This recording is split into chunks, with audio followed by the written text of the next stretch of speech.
Bonsoir, bienvenue sur ce plateau de Coupe du Monde. Nous sommes avec Cheikh Tidiane Diaw et Papa Abdoulaye Der. C'est mal parti pour la Côte d'Ivoire qui aujourd'hui peut-être a perdu un match qui était à sa portée.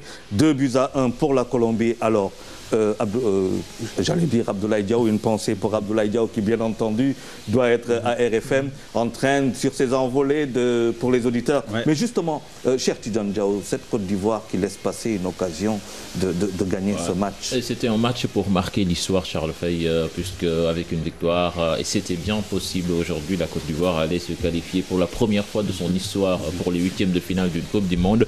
Malheureusement, ça n'a pas été le cas. Espérons que ce ne soit que partie remise, mais quand même dans ce match, il y a beaucoup de regrets de la part de cette équipe ivoirienne.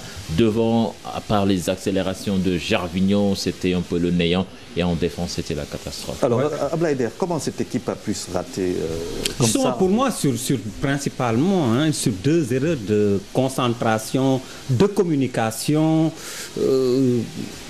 Sur le corner qu'il concède sur le premier but de Guillermo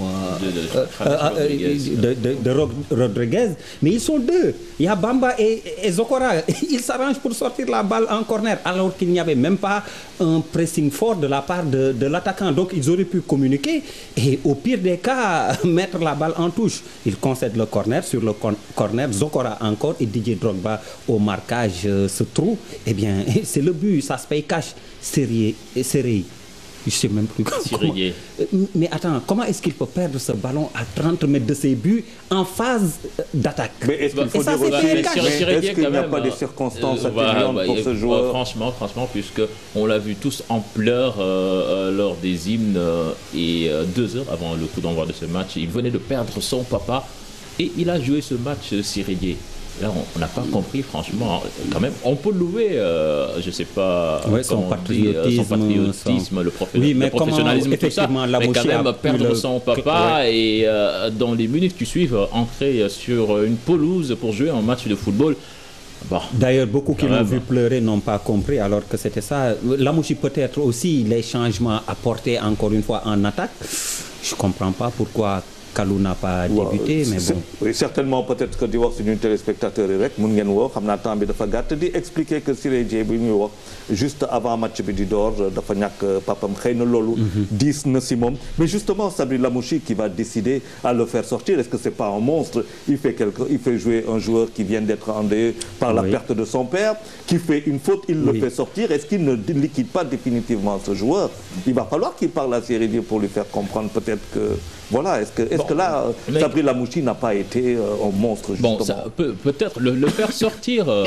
juste sur l'action du but, juste après l'action du but. Là peut-être qu'on peut discuter, mais quand même, pour ce qui est de la décision de jouer ce match, je pense certainement que Siré, peut-être c'est lui qui a voulu jouer ce match, mais Lamouchi, en bon professionnel, il a une longue et belle carrière de footballeur. Peut-être pas d'entraîneur, l'entraîneur, je parle de l'entraîneur. Non, normalement, je pense que Lamouchi aurait dû comprendre que dans ces conditions, quand même, c'est pas évident de sortir une prestation de qualité qui ferait du bien à cette équipe ivoirienne. Alors que Siré Dia, c'est un des piliers de cette équipe.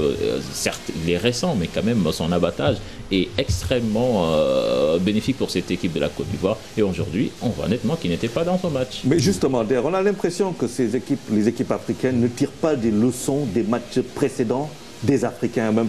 On savait que la rigueur n'est pas... je pense que nous avons quelqu'un au téléphone. Mbokk mi salaamaaleykum allo Charles dafa mel ni kooku dem na mais un peu pour wax rek ne Charles dafa mel ni li wokk équipe africaine yëpp xuri Côte d'Ivoire bi à un degré moindre ndax franchement ñoo tane ci wàllu jeu bi physiquement aussi techniquement mais justement foofu la tout le temps problème bi nekk rigueur concentration ak naka lañ koy discipline tactique en général looloo ñuy manqué te football bi loolu la mbokk mi allo asalaamaaleykum allo waaw fooy wootee ak noo tudd. maa ngi wootee fee Castor sa tur naka la. Issa. yow kan nga doon supporter Issa. man fii Côte d'Ivoire. Côte d'Ivoire noo gisee match bi défaite bi metti na la de. waaw bu baax sax. metti na la bu baax a baax. waaw kan moo yàq match bi. kan yàqul de mais ci góol bi rek la. ah góol bi pourtant bi yi mu encaissé mënu ci dara de.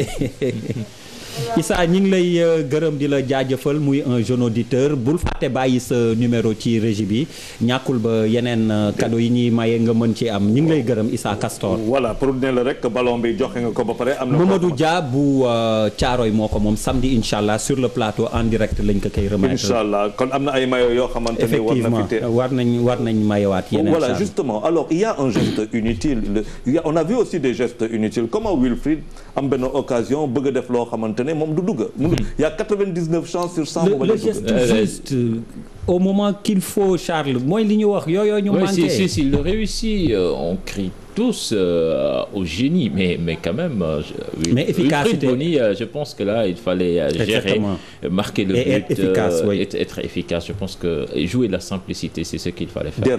Pourquoi il n'a pas été efficace. mais li kii wax bëggoon na fi toj xëy na mais bon. am na foo xam ne bu ñuy mbokk mi allo asalaamaaleykum.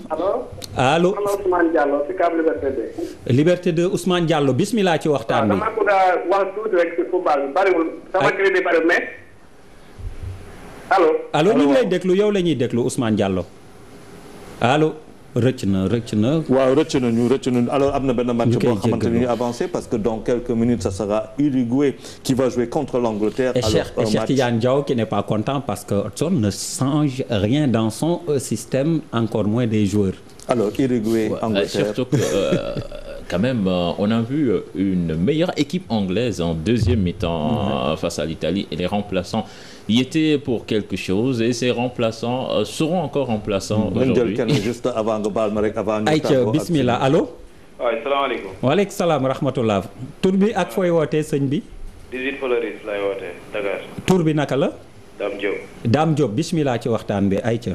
waaw bëggoon na commentaire ci match Cameroun. ayca yow la ñuy déglu bismillah. waaw Cameroun daal xam naa dañ ñoo yem. waaw daam déet waay daam def nañ ñu mën de dafa mer. waaw ñun Afrique duñ nekk di sonn ci ñoom quoi ñuy yem quoi dem ba ci biir terrain nga xeex loo xam ne Moustapha jàll na. waaw quand même. waaw ñu ngi lay comprendre. dëgg la comprendre mais teyuñu ko xam naa bu ñuy football tam loolu mënuñu ñëw football génnee loolu ne ñoom ñoo ko teyuñu ko certainement bon. ni ñu doon wax énervement dëgg la daam ñi ngi lay gërëm di la sant nuyul ñu waa ville. voilà di leen jaajëfal bu baax a baax parce que woote bi moom lañ bëgg Sénégalais yi bokk ci coupe du monde bi même si on n'est pas là-bas avec l'équipe nationale mais day mel ne lu ñuy def nii rek pour won Alain Giresse xëy na coupe d'Afrique bi di ñëw incha allah war nañ fa nekk pour gën a joxe contentement Sénégalais yi. Nous sommes pratiquement arrivés au terme de cette émission qui est très courte parce que tout de suite nous allons vers ce match Angleterre-Uruguay qu'il ne faut pas rater. C'est à coup près, le perdant sort de cette coupe. Rentre à la maison. Alors on reviendra sur ce plateau dans quelques heures. Ce sera au-delà de 0 heure pour d'autres minutes de débriefing. À tout à l'heure. Merci.